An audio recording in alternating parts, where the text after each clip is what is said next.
مع بداية موسم الصيف كل سنة وانتم طيبين. الإخوة التوانسة قال لك فرض إجراءات على الجزائريين السائح المزلوط اللي بيروح يعمل له مشاكل كل سنة. إجراءات منطقية طبيعية جدا بعد معاناة سنين من هؤلاء السياح من نوع خاص اللي يروح ينام له في الحدائق العامة في الجردات، ويروح ينام له على البلاج، ويروح ينام في الطوموبيلات، ويهجم على المطاعم الجياع، والسلع المدعمة ياخدوها، والخمرة والعربدة، ومضايقة السياح الحقيقيين ومضايقة شعب تونس، وحاجة كانت طبعا سنوات هم بيتكلموا فيها. فقال لك يا ودي اللي هيجي سائح عندي لازم يبقى سائح مش المزاليط، فيبقى عنده حجز اوتيل عشان ما ينامليش في الشارع في الطوموبيلات، ودي ظاهره سيئه جدا، ويخيموا في الشارع ويناموا على الرصيفه، ويصحى الصبح يتكلم يقف قدام الكاميرات يقول لهم كل حاجه غاليه عندكم، اما تونس مش عارف الدربكه، العيالات، البنات، الستات. فزهقوا التوانسه. لو المصيبه انه يتمنن عليه يقول له ارسلنا لكم مليون سائح وانتهى. فتونس فرضت اجراءات وده حقها، وعلى فكره دول كتير عامله كده، ان لازم اي حد رايح سياحه تيكت طياره وحجز اوتيل حتى لو ما فيش فيزا من البلدين، ده لازم. امال انت رايح تعمل ايه اذا معكش 8 اوتيل؟ رايح تسيح ازاي يعني؟ فتونس من معاناتهم سنين مساكين عملوا هذه الاجراءات وده حقهم. فقامت الجزائر اصدرت بيان نيفي كالعاده، بيان يعكس فكرته انه لسه مؤمن ان هي تونس الولايه ال 59 وان تونس الشقيقه الصغرى. ازاي بيان وكأن ايه ده؟ بيان نيفي، بيان جوعه برضه، بيان شحاتين برضه. فيقول لك ايه؟ المنظمه الوطنيه لحمايه المستهلك اصدرت بيان تستفسر فيه عن هذا الاجراء المستفز للجزائريين والذي مش عارف ماله يضر بالمصالح الماديه للجزائريين والمعنويه. شيء عجيب حقيقي، شحات ومش عاجبه، شيء مقرف جدا. شوف بيان النيفي والكلام اللي بيقولوه دلوقتي في الجزائر، وتعالى اما اقول لك التوانسه بيعانوا منهم ليه وصدر القرار ده ليه.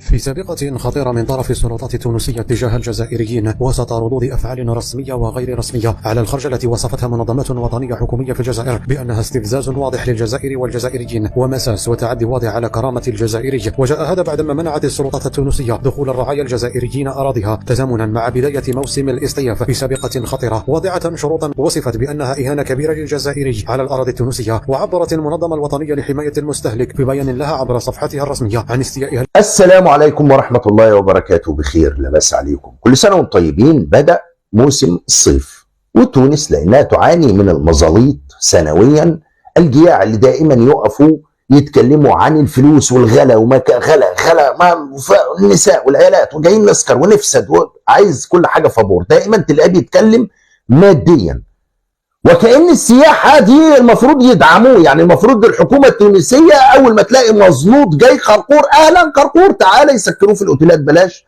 حاجة حيواناتي خالص يعني. فتونس من عانوا كتير على فكرة، واسأل أي تونسي واكتب كده الأخبار وشوف، بيروحوا يناموا على البلاجات على الشواطئ ويخيموا ويعملوا بيبي وحاجة تحس غنم، وفي الجردات في الحدائق العامة، ويعملوا خيم جايبين معاهم التخييم ده، ويروح يخيم في الزنقه، ويصحى الصبح ما ياكلش غير الحاجات الرخيصه، اكله كده رخيصه عندهم قالوا لي اسمها الاخوه التوانسه نسيتها، رخيصه وبس، ويسكر البيره وبالليل يعربد ويدخل اذا لقى مكان شاطئ ولا بتاع فيه سياح اجانب يقل ادبه عليهم ويقل ادبه على التوانسه، وبالليل يحيح ويعربد، وحاجه قذره جدا. ومش بس كده، لا، الجزائري يتمنى حاسس ان هو كده انا جيت لكم عشان ادعم الاقتصاد، انا هنبعت لكم مليون سائح لدعم الاقتصاد زي ما قالها هذا العبد المجيد السنه اللي فاتت، وقام باعت لهم 10,000 ولا 20,000 جعان مرمدوهم بهدلوا التوانسه. والله العظيم التوانسه ضجوا منهم، ويا ريتهم بيشكروا في الاخر. لا، الغلا والشفاره الحراميه البتاع النصابين المعرفش ايه، ما لا يشكرش ابدا. الغلا وانت سائح مظلوط هيعمل لك ايه؟ وانت المفروض يدعم لك السياحه. السياحه على فكره عمرها ما كانت مدعومه في اي دوله من الدول في العالم كله. بيدعم الغذاء، بيدعم الدواء، بيدعم التعليم، بيدعم المواصلات، بيدعم حاجات لشعبه، انما ما بيدعمش سائح. ادعم السياحه ليه انا؟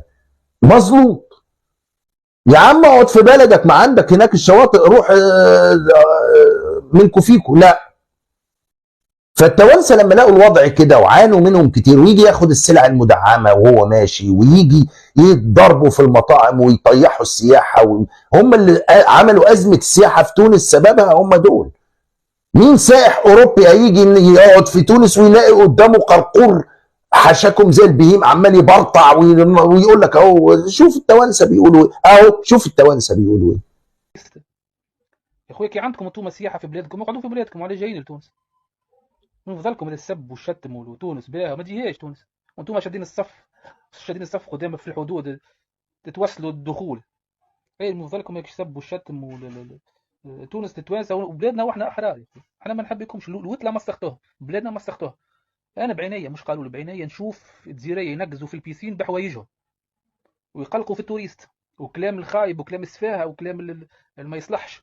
ولذلك هو يقول بيقول لك بينقص في البسين بحوايجه بهدومه، ينقص فالسائح اللي قاعد يتفرج على المنظر ده ايه ده؟ ما أنا يتضايق ما يجيش تونس تاني.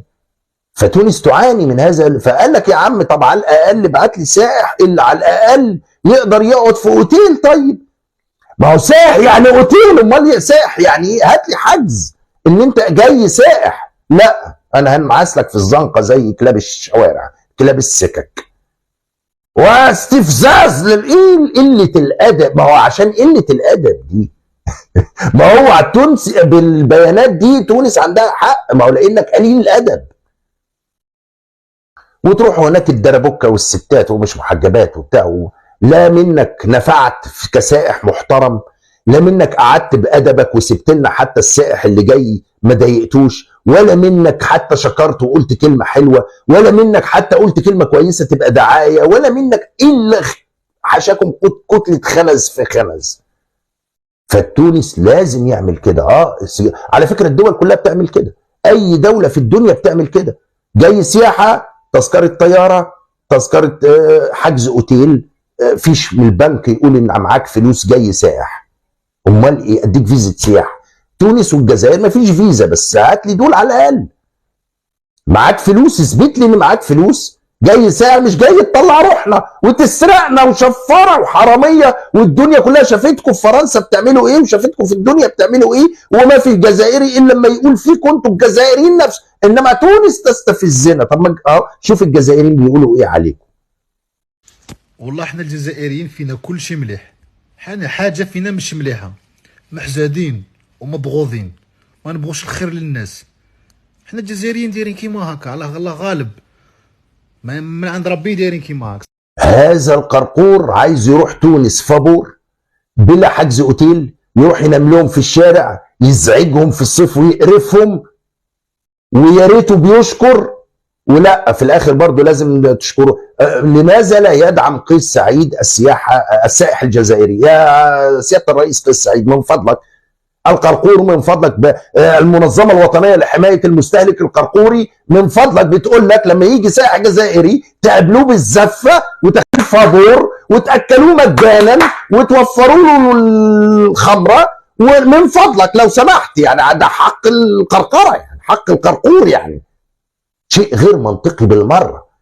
جهاز حمايه مستهلك قرقوري، احمي المستهلك اللي عندك بتاكله لحم حمير ومش لاقي الدقيق ومش لاقي الحليب ومش لاقي الخبز ومش لاقي العدس ومش لاقي الغاز ومش لاقي يا مستهلك، يا حمايه المستهلك، القرقور عندك يعاني قبل ما تروح تتكلم عن تونس وتحشر نيفك في سياساته. هو حر يا اخي، يعمل فيزا بينك وبينه. استفزازي، ويجب موقف توضيحي، ويجب ان توضح الحكومه التونسيه ليه جدك انت، هي ولايه تابعه ليك، هو حر، هيمنع جدك تدخل عنده خالص، هو حر. ده اقسم بالله المغرب انعم عليها الله بغلق الحدود، اقسم بالله ان المغرب انعم عليها الله بغلق الحدود عقبال التوانسه. اقفلوا يا جماعه القراقيط. شوف الصنيف والصلف وقله الذوق في المنظمه الوطنيه لحمايه المستهلك. يا ودي احمي المستهلك في الجزائر مش في تونس.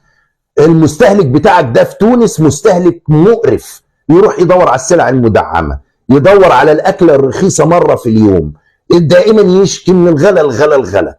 يبرزط الناس في المواصلات العامة وفي كل حتة، وما يركب غير الطوبيس والمواصلات العامة ويزحم الناس، يروح البلاجات يضايقهم ويكفرهم، يروح الأماكن السياحية يضايق السياح اللي قاعدين. عربدة وسكر بالليل وقلة أدب وقلة قيمة، ويا ريت في الآخر ده كله بيشكر إلا إنه يقل أدبه.